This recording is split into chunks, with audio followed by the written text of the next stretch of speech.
Good morning, everyone. Buenos. Yes.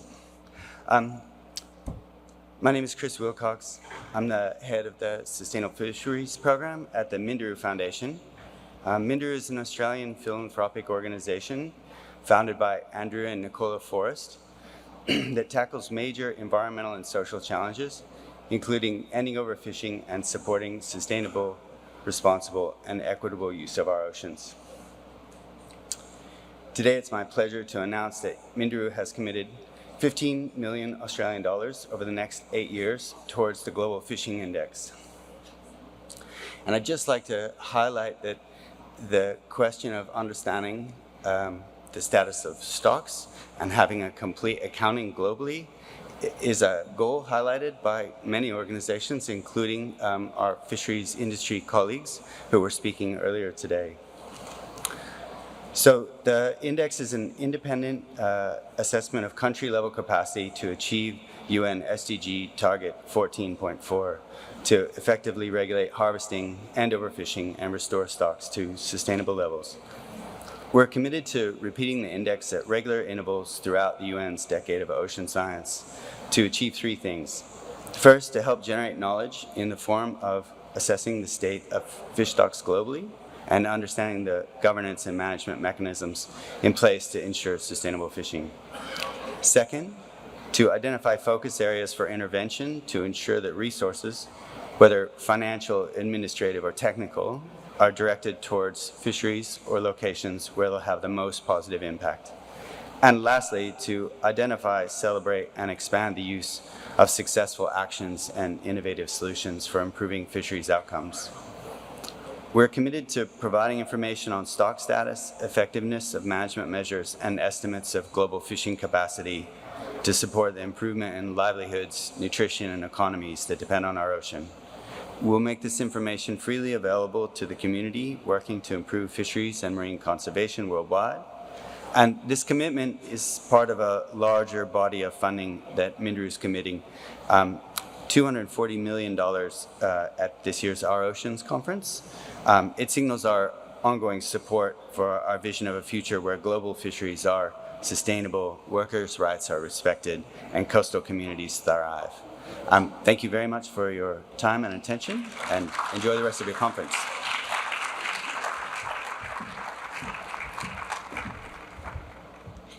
Thank you to the Minderoo Foundation. We now can please welcome the government of Ghana.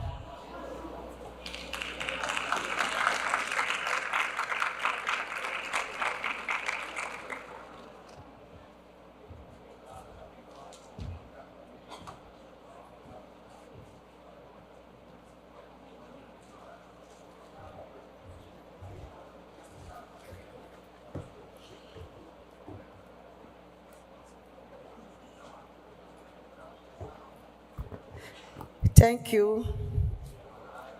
My name is Mavis Howard Compson. I am the Minister for Fisheries and Aquaculture Development in Ghana. Ghana's fisheries are important for employment, food security, and poverty eradication. If managed properly, they represent a stable source of food and employment for millions of Ghanaians. Under my leadership, Ghana is committed to addressing illegal, unreported, and unregulated fishing.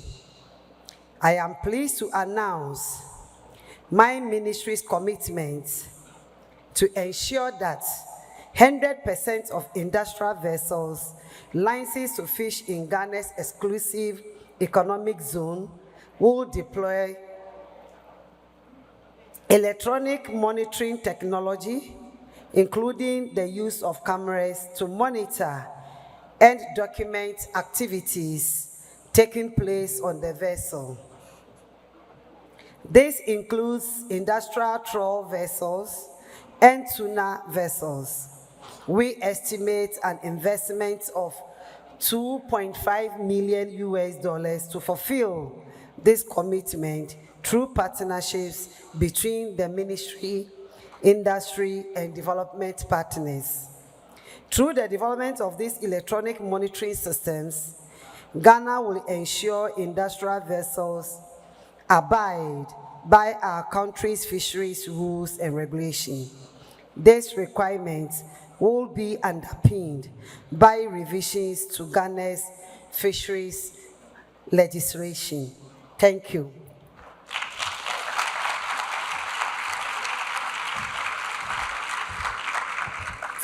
Thank you very much. Now we will receive the government of Peru.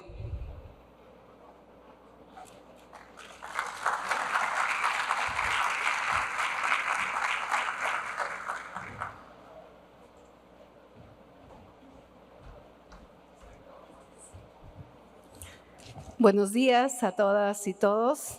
Es un honor participar en esta 8ª edición de la conferencia Our Ocean y renovar el firme compromiso del Perú en la protección y conservación de los ecosistemas marinos. En esta oportunidad, a través del concurso de la institución H2 Océanos, se ha presentado el compromiso de preservar y promover el conocimiento tradicional de las comunidades pesqueras milenarias que desarrollan sus labores en veleros artesanales que no usan motor. Los métodos empleados para la pesca en veleros artesanales son sostenibles y ambientalmente amistosos. Precisamente, esta actividad tradicional ha sido reconocida como parte integrante de nuestro patrimonio cultural.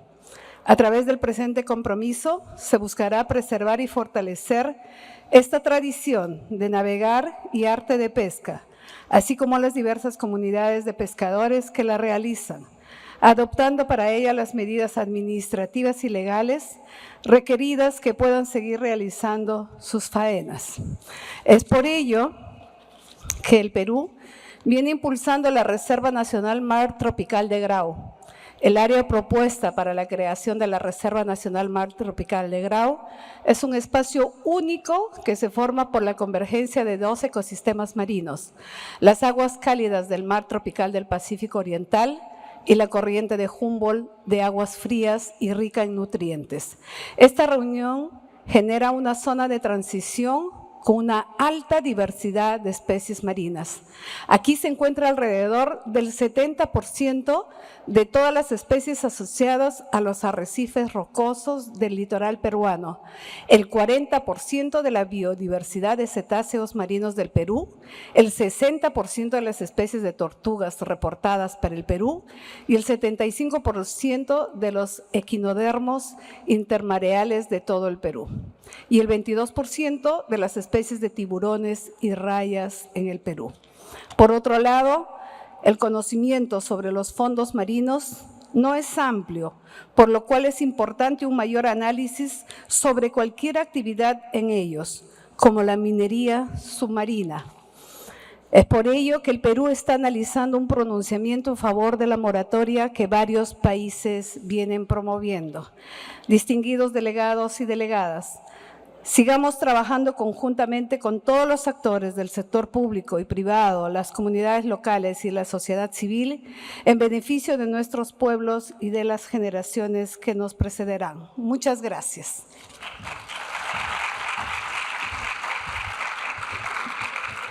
Thank you very much. Now we will invite the foundation, the Tuna Conservation Group Tuna Kunz Foundation.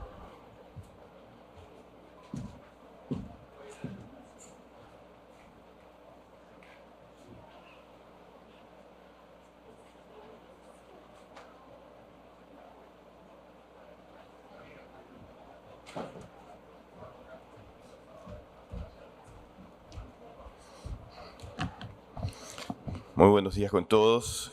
Gracias por dejarnos participar aquí en Our Ocean. Y bueno, Tunacons es una fundación para la conservación de atunes conformada por 8 empresas pesqueras que operan aquí en el Pacífico Oriental, dedicada a implementar acciones sostenibles en la pesca de atunes con red de cerco. Tenemos varias iniciativas en desarrollo que las pueden ver en nuestra página web. Un proyecto que venimos trabajando desde hace 5 años es la investigación para transformar los plantados a la deriva que se usan en la pesca, construyéndolos con materiales de origen vegetal para la implementación de plantados biodegradables, que consigan reducir los impactos negativos en el ecosistema marino de nuestra zona, habiendo invertido hasta el momento más de $2 millones. Los plantados, como herramienta de atracción de túnidos, han llamado la atención de la comunidad global. Su implementación en la actividad pesquera ha logrado que aumente la productividad y sin duda ha contribuido con la alimentación sana para nuestras poblaciones.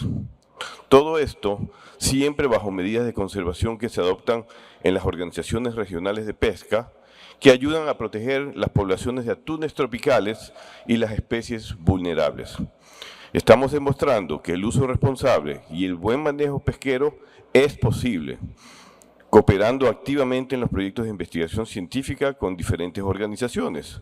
Nuestro compromiso es continuar trabajando e invirtiendo en el uso de plantados con materiales biodegradables y apoyar su uso y que se implemente a mediano plazo hasta llegar al 100% mediante la investigación científica para juntos lograr un ecosistema marino sano. Muchas gracias.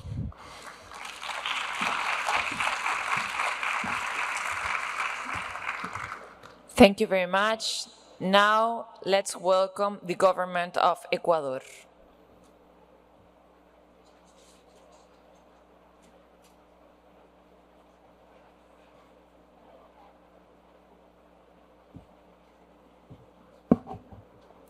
Or not.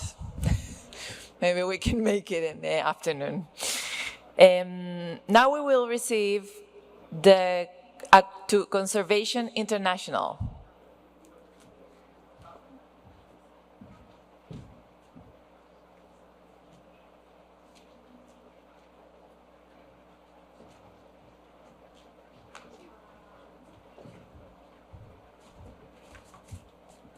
Buenos días. Voy a hablar en inglés. My name is Sebastian Treng from Conservation International. I'm here with two of my colleagues, Susan Rufo from Ocean Outcomes and Hoyt Peckham from Wildlife Conservation Society. As you may know, artisanal fisheries play a vital role in livelihood, food and nutrition security, supplying nearly half of the world's fish catch. And it employs 90% of the fishing sector labor force globally, half of whom are women who play critical but often overlooked roles in the fisheries sector. These small-scale fisheries and the communities that they support are under threat from climate change, competition with industrial fishing and other high-impact extractive economies, systemic insecurity, political disenfranchisement, gender inequality, and most recently, of course, the COVID-19 pandemic. So we're thrilled today to announce that Conservation International, Wildlife Conservation Society, and Ocean Outcomes are signing a tripartite agreement to work with, and most importantly, for small-scale fishers, fish workers, and their communities. The agreement formalizes a long-standing collaboration between our organizations, a relationship that's based on shared commitment, values, and a proven community-driven approach to fisheries improvement. Through this partnership, we commit to provide direct financial and technical support to small-scale fishers, rights holders, frontline fishing community groups, and local NGOs. Small-scale fisheries rights holders are best positioned to drive sustainability and equitable improvements reflective of their own priorities. We will also seek out value-aligned market actors who are committed to equitable market access, and we will work with governments to build strong enabling environments for human rights-based approaches to fisheries governance. Collectively, our teams are already working in more than 40 countries, partnering directly with thousands of fishers and fish workers in some of the most biodiverse fisheries ecosystems on the planet. Leveraging our aligned values, our respective strengths, and our collective global reach, this partnership between Conservation International, Wildlife Conservation Society, and Ocean Outcomes will drive sustainability, resilience, and equity in small-scale fisheries and coastal communities around the world. Thank you very much. Muchas gracias. Thank you.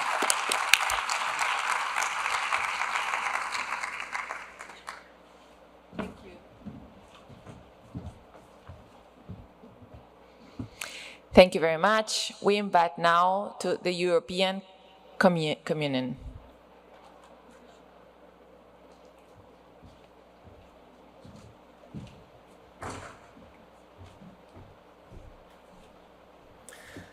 Ensuring sustainable fisheries is a key priority for the European Union. Last week, we presented measures to improve the sustainability and resilience of the EU's fisheries and aquaculture sector, which includes an energy transition initiative towards a climate-neutral fisheries and aquaculture sector by 2050. And the package includes as well an action plan on protecting and restoring marine ecosystems for sustainable and resilient fisheries.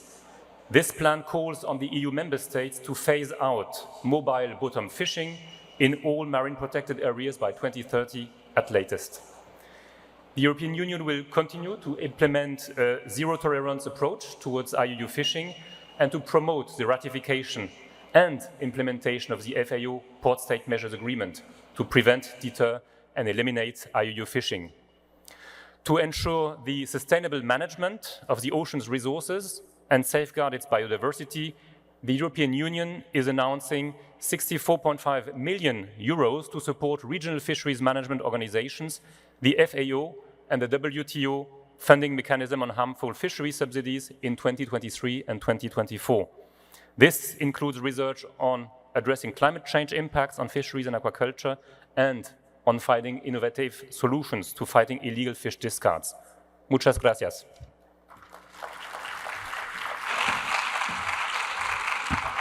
Thank you to the European Union. Now we will receive at the stage the Global Fishing Watch.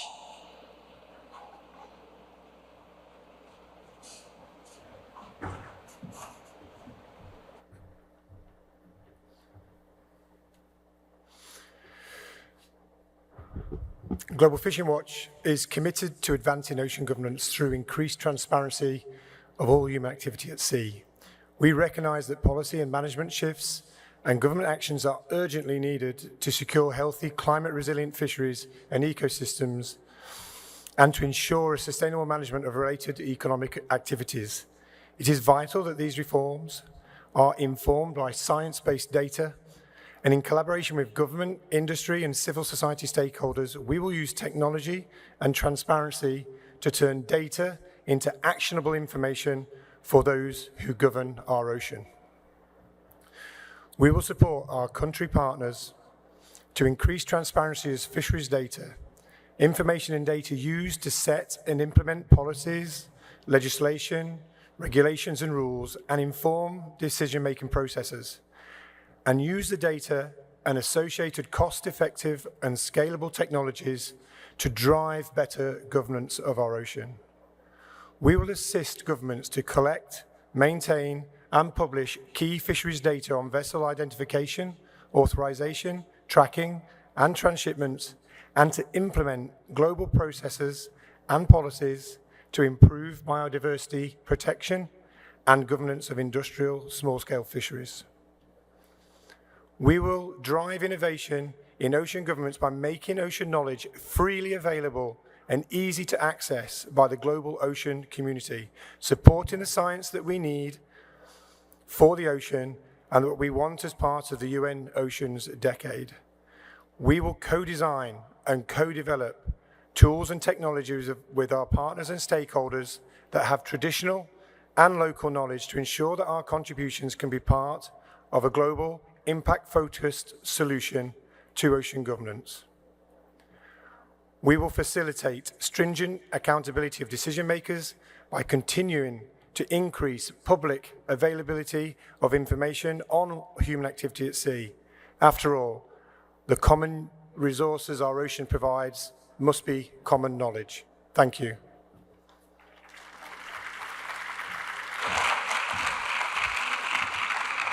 Thank you very much.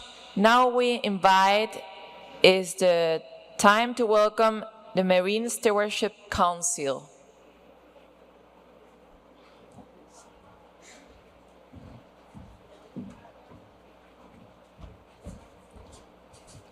Thank you. My name is Werner Kiene, Chairman of the Marine Stewardship Council.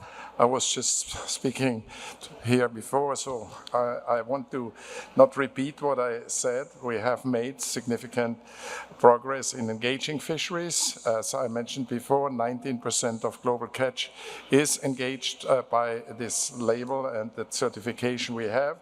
The Marine Stewardship Council commits to engaging an additional number of fisheries to increase the number of fisheries engaged in this kind of certification up to 30%. We will support this expansion through the MSC Ocean Stewardship Fund.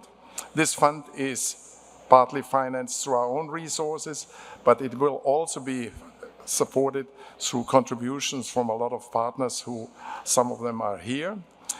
We want to emphasize again the partnership that we seek and thank for your current support and your future support. Thank you.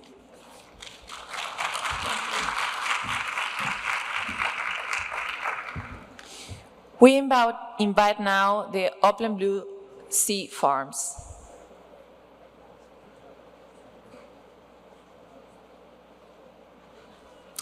Or in the afternoon. No, you're here, thank you. That's... Hi, everybody. I want to do Open Blue in Spanish.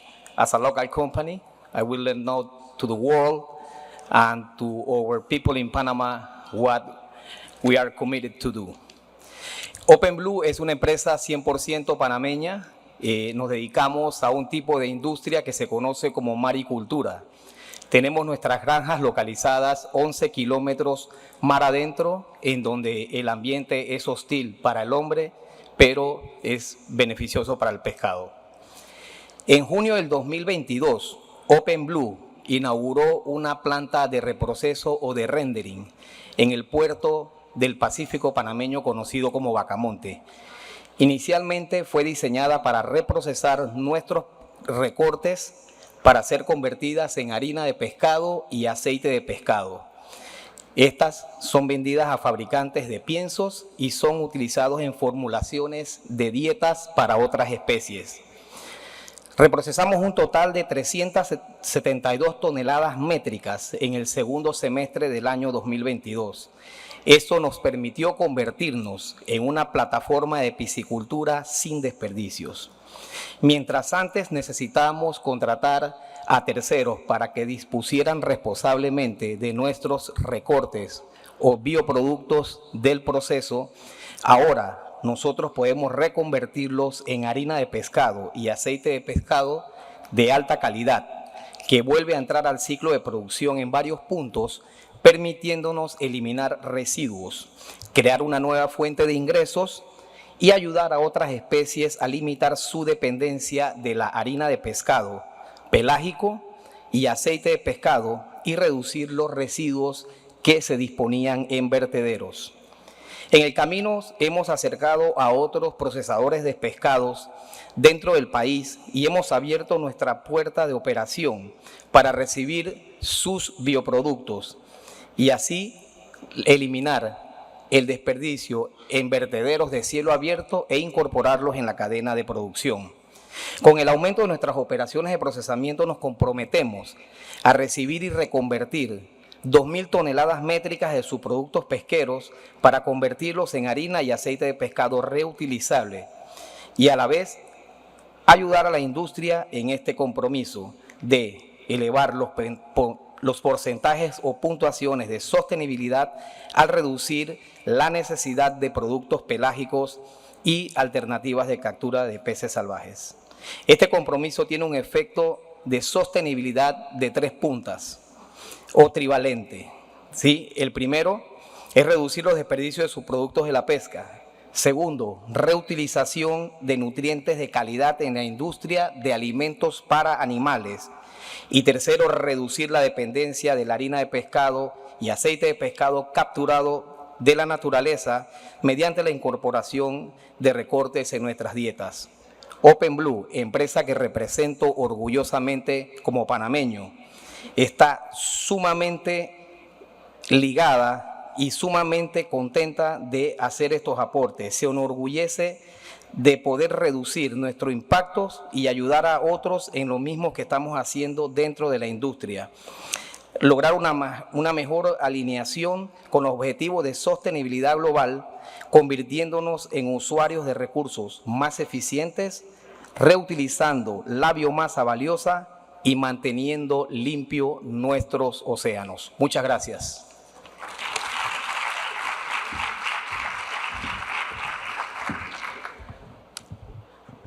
And finally, we want to receive here Panasi.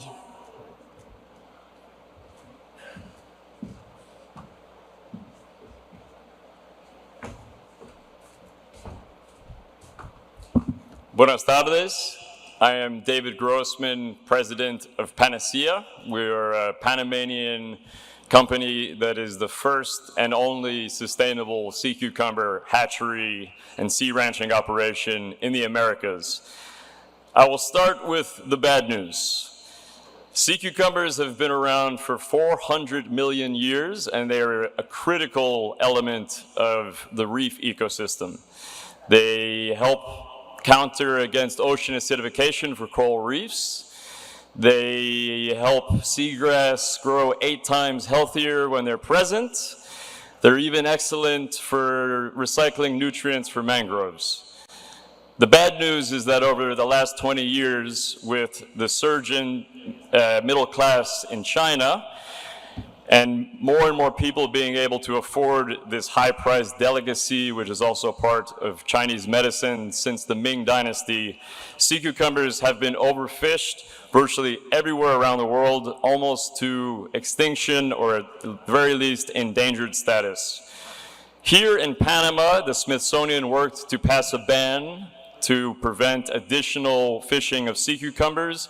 However, the stocks in Panama, just like everywhere else in Mexico, Nicaragua, everywhere throughout the Americas, are dangerously low, so sea cucumbers cannot do their critical job to the reef ecosystem. Imagine this as the equivalent of pulling all of the earthworms out of the forest. It would be quite bad, as you can imagine. Now for the good news. After 5 years and a lot of hard work and support from the Panamanian government and bid labs and our very patient investors, we have essentially split the atom by being the first and only operation to have consistent commercial production of our Caribbean sea cucumbers. We are producing millions of sea cucumbers in our hatchery and growing them in our sea ranching operation. It is triple bottom line. Yes, it is for profit. Saving the world should actually be quite a profitable activity, I would hope. But of equal importance is inclusive job creation, jobs that really give integrity and dignity to the coastal fishing communities where we work, along, of course, with the environmental impact. We are now a commercial venture, thanks to the help of everybody that has supported us, and we are going to begin exporting over the summer. We are also already beginning the repopulation efforts that we're doing alongside with our commercial venture. We've already put 8,000 sea cucumbers for repopulation in the area where we work, in Puerto Lindo, in the colonies of Colón. We will be doing another 12,000 repopulated in the next several weeks, and this is just the tip of the iceberg. We can also focus with other countries and local partners to export our healthy, happy juvenile sea cucumbers for repopulation efforts in other countries, because our species grows from Venezuela up to the Florida Keys. And my friends, this is the key. This is the way to unlock the blue economy. This is how we can make saving the ocean profitable, by using this very, very large force, the Chinese consumer economy that has been enjoying this amazing animal, this superfood, since the Ming Dynasty, and we can give them a sustainable alternative. And of course, we can restore the ecosystem here in Panama, throughout the Caribbean, and it's happening, baby. So thank you very much.